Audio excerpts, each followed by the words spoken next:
Maaga nga pala ako nagising sa mga oras na yan mga kaprobinsya. Paano nga naman ay araw ng linggo. After ko nga magising sa sarili ko dyan, dali-dali na ako lumabas para ibabad yung puti na to. Kahapon pa dapat to, edi sana nagtutupi na ako ngayon.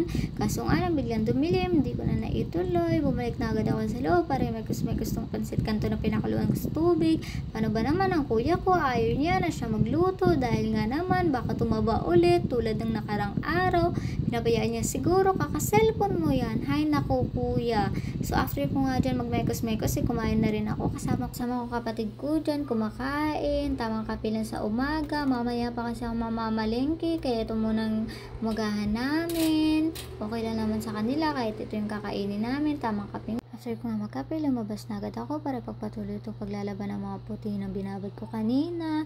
Hindi pa nga ako nangangalahati. Diyan ay bigla naman dumating ang kapatid ko. Siya daw muna maunang maglaba at ayun, pinauna ko na nga muna siya. Baka naglalaba yung kapatid ko ng damit niya ng 2 piraso, ay bumalik ako sa loob para tupiin itong mga nilaban ko kahapon. After ko nga niyan, ay ito't naghahangir na ako ng mga puti. Hindi na nga pala ako nakapag-video habang nagbabanlaw dyan. After ko nga pala magsampay dyan mga probinsya, dito na ako dumiretso sa kwarto ko, ay susunod ko naman ito kasi nga ang kuya ko nagmamadali na, pupunta na daw kami ng palengke. On the way na nga pala kami niyan, sasakayin papuntang palengke kasi naman maya nga mga kaprobinsya, nakasakay rin kami sa jeep at hindi na kami nakapagantay ng sobrang tagal.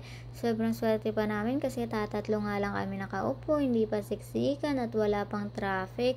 Pagdating nga namin dito sa palengke, dire-diretso na kami papuntang bilihan ng baboy. Sabi ko sa kuya ko, kasi nga nag-request yung kapatid ko na sinigang daw yung uulamin namin ngayong tanghalian. Kaya eto, andito ako sa baboyan ngayon.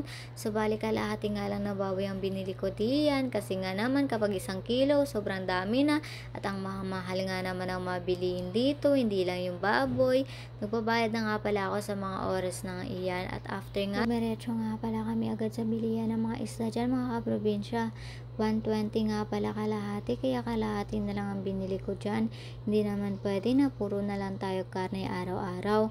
Kailangan alternate yung inuulam natin, di kaya gulay minsan. So ayan, pagkatapos nga dyan magbayad, dito na kami sa taas para bumili ng gulay para sa sinigang. So nga namin yan makabili ng gulay, umuwi na agad kami. Dahil nakasama ko yung kuya ko, siya nga pala nagbitbit ng mga pinamili ko dyan. Pagkadating nga namin sa bahay, nagpakulo na ako ng tubig para sa baboy. Tinugasan ko na nga rin pala yung baboy dyan. At pagkatapos ko nga magugas ng baboy dyan, ay naghiwa na ako ng mga kamatis, sibuyas, tsaka bawang. At kuya ko naman ng ibang sangkap para sa sinigang.